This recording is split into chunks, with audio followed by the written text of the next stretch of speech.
করে নিচ্ছি। ব্রাশ করে চলে গেলাম আমার তুলসী গাছের কাছে। তুলসী গাছ থেকে 4-5টা পাতা পেরে ভালোভাবে ওয়াশ করে আমি খেয়ে নিলাম, কেন কি তুলসী গাছের পাতা সর্দির পক্ষে খুবই ভালো। এরপর আমি ফুল রেডি হয়ে গেলাম। আজ ছিল সানডে সকালবেলা, খুবই সকাল সকাল উঠে পড়েছিলাম। আমি আর পাপা যাচ্ছিলাম। কোথায় যাচ্ছিলাম চলুন আপনাদেরকে দেখাই।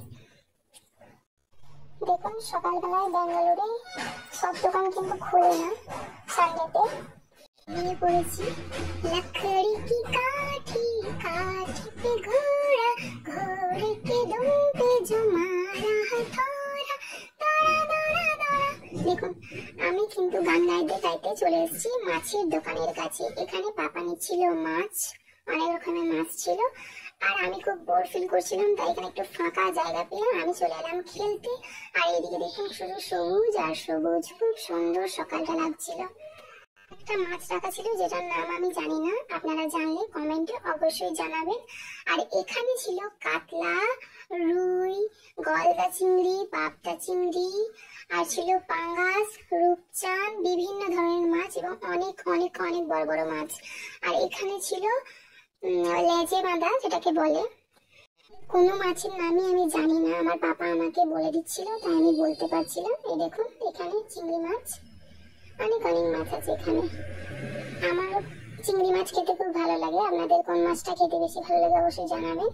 এরপর আমি আর পাপা মাছ নিয়ে বেরিয়ে পড়লাম। আর এখানে একটা ঝিল আছে যেখান থেকে মাছগুলো নেওয়া হয়। এই দেখুন এই ঝিলটা, এই ঝিলটা থেকে কিন্তু কিছু মাছ এখানে নেওয়া হয় আর বাকি মাছ বাইরে থেকে আনা হয়। তারপর আমরা চলে এলাম বাড়ি। বাড়িতে আমার মাম্মা করেছিল বাটার ব্রেড আর চা, আমরা খেয়ে নিলাম। খাওয়ার শুরুতে না করতে চলে এলো আমার কাছে হোমওয়ার্ক। এখানে দিয়েছিল মাম্মা হোমওয়ার্ক।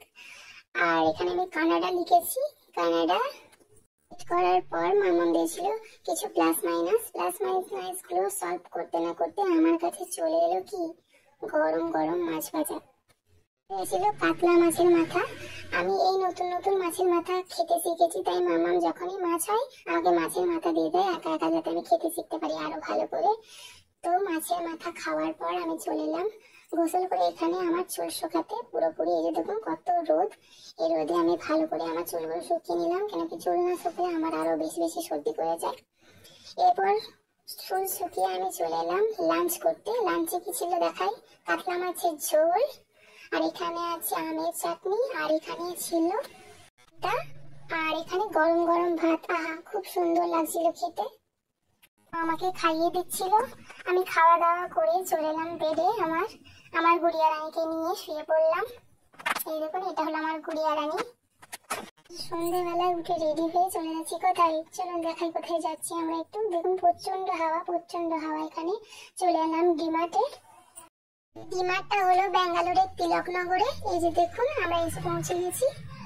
ডিমার্টের ভিতরের ভিডিওটা আমরা একটা অন্য ব্লগে দেবো, নাহলে এই ভিডিওটা অনেক বড় হয়ে যাচ্ছে। এখনকার মতো আল্লাহ হাফেজ, বাই বাই।